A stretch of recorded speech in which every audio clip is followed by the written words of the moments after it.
বর্ষার বৃষ্টি শুরু হতে না হতেই ঘুষুরিতে বিপজ্জনক বাড়ি ভেঙে পড়ল। হাওড়া শহরে 400-রও বেশি বিপজ্জনক বাড়ি রয়েছে বলে জানিয়েছিলেন হাওড়া পৌরসভার প্রশাসক সুজয় চক্রবর্তী। বিভিন্ন কারণবশত এই ধরনের বাড়িগুলো মানুষের বসবাস করার অযোগ্য হওয়া সত্ত্বেও মানুষ এখানে বসবাস করে। আইনি জটিলতা থাকার জন্য এই সকল বাড়িগুলিকে খালি করিয়ে ভাঙা সম্ভব হচ্ছে না বলে জানিয়েছিলেন প্রশাসক ডক্টর সুজয় চক্রবর্তী। হাওড়া ঘুষুরি 47/50 গিরিশ ঘোষ লেন একটি বিপজ্জনক বাড়ি রয়েছে। 2-3 দিন আগে এই বাড়ির একাংশ ভেঙে পড়ে। ওখানে বসবাসকারী এক মহিলা জানান যে সে সেই মুহূর্তে ওখান দিয়ে ফিরছিলেন বাড়িতে ঢোকার জন্য। সে ঠিক বেরিয়ে আসার পরে ওই অংশটা ভেঙে পড়ে এবং এটা যদি 2 সেকেন্ড দেরিতে পড়তো তাহলে তার মৃত্যু অবধারিত ছিল এবং এই মৃত্যু ভয় আতঙ্কিত হয়ে রয়েছে ওই বাড়ির সকল বাসিন্দারা। বাড়িতে জরাজীর্ণ বিভিন্ন গাছ তারা বেষ্টিত এবং আগেও বহুবার এখানে নানা জায়গা থেকে ভেঙে পড়েছে বাড়ির অংশ, তাও মানুষ কিন্তু বসবাস করা ছাড়িনি এখানে।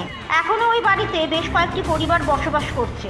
এই নিয়ে উত্তর হাওড়ার বিধায়ককে জিজ্ঞাসা করাতে বিধায়ক বললেন, আমি সবই জানি, কিন্তু নানা কারণের জন্য বাড়িটি খালি হচ্ছে না বলে সেটাকেও ভাঙা সম্ভব হচ্ছে না বলে জানালেন পৌরসভা। এবং এই নিয়ে পৌরসভাকে বহুবার জানালেও পৌরসভা কিছু করে উঠতে পারেনি। এই সকল বিপজ্জনক বাড়িতে বসবাসকারী আবাসিকদের মৃত্যুকে বালিশ করে রোজ শুতে যাচ্ছে। সকালে উঠবে কিনা তারা জানে না, আর পথ চেয়ে বসে আছেন যে সরকার পক্ষ থেকে যদি কোনো সুযোগ সুবিধা পাওয়া যায়। তাদের বক্তব্য সরকার তাদের কোনো সাহায্য করতে পারছেন না। ये तो हमेशा का ही है, हमेशा का ही बहुत पुराना बाड़ी है। तो आप लोग जो जीवन का रिस्क लेकर रह रहे हैं तो कितना डर है आप लोग का? डर तो हमेशा ही है। हम तो कल ही बाइक से आ रहे थे, बस गिरा, बस बच गए। मतलब थोड़े से के लिए 1 सेकंड के लिए बच गए, नहीं तो मेरे ऊपर ही गिर जाता कोई। ठीक है, तो कभी भी बहुत बड़ा दुर्घटना घट सकता है। हाँ हो सकता है। तो लोकल प्रशासन या ये लोग को पता है या ये लोग आया है इधर? यहाँ कोई व्यवस्था नहीं है, सबको रिस्क लेकर हाँ सबको रिक्स। बाथरूम देखिए, सब बहुत खराब हो गया, किसी को कुछ बोला नहीं जा सकता। यहाँ पे तो काफी बच्चा लोग भी तो है, कभी भी तो बच्चा लोग यहाँ बहुत है, एक जान थोड़ी रहता है, बहुत घर है यहाँ पे। क्या चाहती हैं आप लोग? बस व्यवस्था सुधरे, और क्या चाहेगा आदमी, और क्या ठीक हो जाएगा। आपका नाम?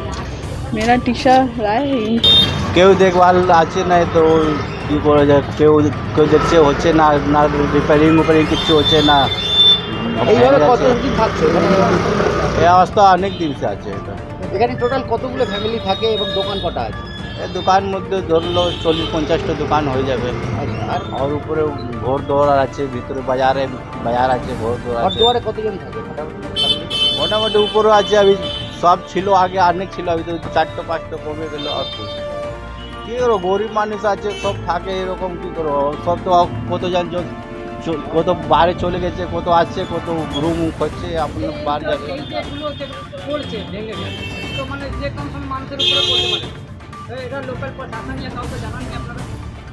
জানানো তো হয়েছে, এই কর্পোরেশনকে জানানো হয়েছে, এসছে দেখলো, বললো যে কি করে দেবো, ঠিকঠাক করে দেবো। দেখো কী হবে। কিন্তু আর দুর্ঘটনাকে কি দেখা যাবে? হবে তো কী করবে যাবে? সব তো এখানে সব তো গরিব মানুষ আছে, যেরকম থাকে ও তো আছে। কী দেবে? আমার তো মুন্না সব।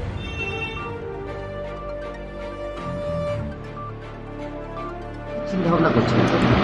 দেখুন, আমি সম্পূর্ণ ব্যাপারটাই জানি, শুরু থেকে শেষ। আমি কর্পোরেশনকে বারংবার এটা জানিয়েছি, কারণ বিল্ডিং ডিমোলেশন করার দায়িত্ব তাদের। এই বাড়িটি প্রায় 100 কি 150 বছরের পুরনো বাড়ি।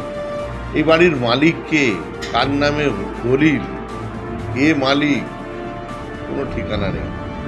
এই বাড়িতে প্রচুর মানুষ ভাড়াটে থাকে। একবার বাড়িটা ভেঙে গেল, ঘটনার চক্রে কিছু হয়নি। নিচে পুরো ফলের দোকান বসে, প্রচুর ক্রেতা বিক্রেতা ওইখানে আসে। এখন কথা হচ্ছে তাদেরকে জানাতে হবে, এবার তাদেরকে অনেকবার করে জানানো হচ্ছে, বা তারা বাড়ি ছেড়ে যাচ্ছে না। মহা বিপদের মধ্যে আমরা পড়েছি। তবু আমি বলি, আমি দায়িত্ব নিচ্ছি ব্যাপারটা, আমি কর্পোরেশনকে জানিয়েছি। আমি আবার চেয়ারম্যান কমিশনের সাথে কথা বলবো, যাতে অবিলম্বে এটাকে ডেমোলেশন করা যায় এবং তাদেরকে অন্যত্র কোনো জায়গায় সরাতে হবে। তারা যদি না সরে তাহলে তো কিছু করার নেই। এবার মানুষ থাকা অবস্থায় সেটা ভাঙতে পারছি না, এবং এটাও ঠিক কথা, যখন তখন বাড়িটা ভেঙে পড়তে পারে, অনেক পুরনো বাড়ি এবং তাতে অনেক বড় দুর্ঘটনা করতে পারে। যাক, একটা অ্যালার্ট আমি জানিয়েছি, আমি লোকাল যারা আছে তাদেরকেও বলেছি, আমি বড় থেকে বলেছি যে এটাকে মাইকিং করার জন্যে, যাতে মানুষদের অন্তত সরিয়ে অন্যত্র একটু কোনো জায়গায় চলে যাওয়া যায়। এটা আমরা দেখছি ভাবনা।